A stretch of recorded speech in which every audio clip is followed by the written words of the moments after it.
बिस्मिल्लाहिर्रहमानिर्रहीम, अस्सलाम वालेकुम। आज सबसे पहले मैं शुरू करने से पहले सबसे पहली चीज़ जो मैं कहना चाहती हूँ, कल हमने जो मंजर देखे उस पे पूरा पाकिस्तान शर्मसार था, मगर आज जो मैं आपको बताने जा रही हूँ उस पे पूरा पाकिस्तान शर्मसार सिर्फ नहीं होएगा, वो आग बगोला भी होएगा और वो आंसू भी रोएगा। कल मेरे वालिद जो कि पाकिस्तान तहरीक इंसाफ के वाइस चेयरमैन है, जो पाकिस्तान के वजीर खारजा 2 दफा रह चुके हैं, इलेक्टेड वजीर खारजा, कोई केयर टेकर नहीं, इलेक्टेड वजीर खारजा रह चुके हैं। उन्हें कल रात जब थाने लेके गए, वहां पर जो SHO हैं जमाल, उन्होंने बदतमीजी की, ठुड्डे मारे, मुक्के मारे, टॉर्चर किया, फिजिकली टॉर्चर किया, मेंटली टॉर्चर किया, सारी रात सोने नहीं दिया, एक ठंडे कमरे में जमीन पे फेंक दिया, पानी तक नहीं था, ना पीने का, ना वुजू का, ना बाथरूम का, वहां पे कोई फ्लश नहीं था, कुछ नहीं था। और रात को क्योंकि वो थक गए, उनकी जब भी आंख लगती तो इन्होंने बत्तियां जलानी शुरू कर दी, बाहर कह लगाते रहे, इन्होंने बाहर शोर मचाया कि किसी तरह भी इन्हें 1 मिनट नींद का ना मिले। अब मैं आपसे पूछती हूँ कि ये बात करते हैं कि हमारा मजाक उड़ रहा है, ऑप्टिक्स की बात करते हैं दुनिया में, जब यहाँ पे कोई औरत, जब यहाँ पे कोई एसिड अटैक होता है, जब रेप का कोई केस होता है तो ये कहते हैं बाहर हमारी जी जग रसाई हो रही है, जब मलाला कोई बात करती है। तो आज मैं पूछना चाहती हूँ, आप कर क्या रहे हैं पाकिस्तान के साथ? पाकिस्तान का क्या नाम बन रहा है इस वक्त? पूरी दुनिया में मजाक उड़ रहा है, और यही वो लोग हैं। आज मेरे वालिद थे वजीर खारजा, कल किसी और वजीर खारजा के साथ होगा, मगर जब ये वजीर खारजा जाकर एक इंटरनेशनल स्टेज पे पाकिस्तान का मुकदमा लड़ने आज के बाद जाएंगे तो लोग क्या सोचेंगे कि ये वो लोग हैं जिनको इनकी अपनी रियासत इज्जत नहीं देती, जिनके साथ इनकी अपनी रियासत इस तरह का सलूक करती है। तो मुझे बताएं, आप एक वजीर खारजा के साथ नहीं, आप मेरे वालिद के साथ नहीं, आप शाह महमूद कुरैशी के साथ नहीं, आप पाकिस्तान के साथ नाइंसाफी कर रहे हैं, आप पाकिस्तान के जो वकार है उसके साथ खेल रहे हैं। किस लिए? मैं पूछना चाहती हूँ कि ये सब आप किस लिए कर रहे हैं? कि एक लाडले की ताजपोशी हो जाए? उस लाडले की खातिर आप इस मुल्क के बच्चों का मुस्तकबिल दाव पे लगाने को तैयार है, गिरवी रखने को तैयार है, हमारे बच्चों का मुस्तकबिल। किस लिए हो रहा है? गुनाह क्या है? गुनाह क्या है?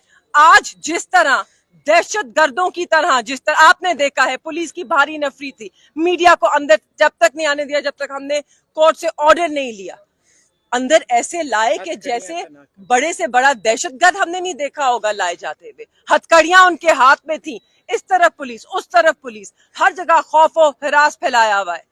और अंदर जाके क्या इल्जाम लगाया? पिंडी और इस्लामाबाद में जितने 9 मई के केसेस थे उसमें डालने की कोशिश कर रहे हैं। 7 महीने के बाद क्या लाए? हम 9 मई की मजम्मत करते हैं, हमने बारहा मजम्मत की है, कोई ऐसा मुहिब्बे वतन पाकिस्तानी नहीं है जो उसकी मजम्मत नहीं करता। हम पुरअमन लोग हैं। हम तो कहते हैं कि आप जब बाकी प्रोटेस्ट भी करते हैं, किसी चीज को आप नुकसान ना पहुंचाएं। तो जो रियासती अमलाक के जो हमारे अपने तनसीबात हैं, उन पे तो हम सोच भी नहीं सकते कि हम कहें कि ये अच्छा हुआ, बहुत बुरा हुआ। मगर अब मेरा सवाल ये है, खुदारा हमें बताइए, 9 मई में क्या पूरे पाकिस्तान की 25 करोड़ अवाम को आपने FIR में दर्ज करना है? 7 माह गुजर गए, अब भी सप्लीमेंट्री लिस्ट आ रही है। मैं सिर्फ सुप्रीम कोर्ट से ये मुतालबा करना चाहती हूँ कि आप तयन करें। 9 में एक बहुत ही अफसोसनाक सानिया जरूर था, उसमें जो मुलव्विस हैं उनको सामने लाया जाए। 7 महीने गुजर गए हैं, उन्हें बेशक प्रोसिक्यूट करें, इन्वेस्टिगेट करें कि कौन था इसके पीछे, मगर खुदारा इसको बहाना बनाकर आप सियासी इंतकाम मत लीजिए लोगों से। जिसको आप अंदर जेल में बंद रखना चाहते हैं उस पे 9 मई का आप मुकदमा कर देते हैं, या जो वो अननोन पर्सन्स की लिस्ट है उसमें उनका नाम रख देते हैं। तो ऐसे ना करें, ऐसे ना करें। पाकिस्तान को नुकसान पहुंच रहा है, पाकिस्तान के लोगों को नुकसान पहुंच रहा है, पाकिस्तान के लोगों को दुख पहुंच रहा है। आज पूरा पाकिस्तान शर्मसार है। यहाँ तक के बात आ गई कि ऑपोजिशन से आवाजें उठने लग गई कि ये इकदाम ठीक नहीं है। तो कौन कर रहा है? क्यों कर रहे हैं? किसको फायदा होगा।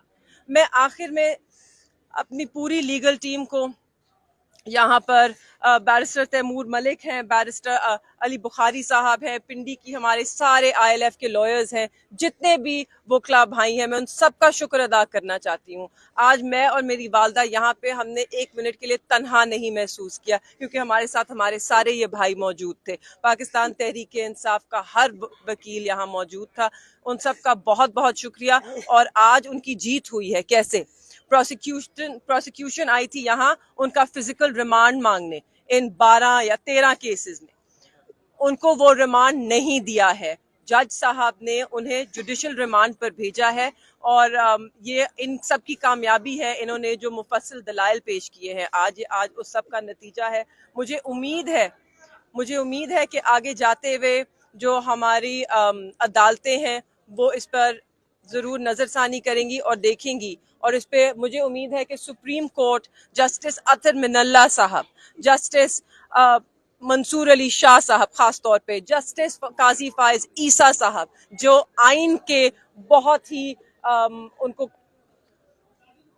मतलब उनकी रेड लाइन है कॉन्स्टिट्यूशन और सिविल लिबर्टीज, मैं उनसे रिक्वेस्ट करती हूँ, please look into this matter, sir. Please investigate this, because today 9th May is being used as an excuse to victimize politicians and to unlevel this playing field, sir. So we request you, आप please action ले, वरना नहीं तो ये फस्तायत इसी तरह जारी रहेगी। बहुत शुक्रिया।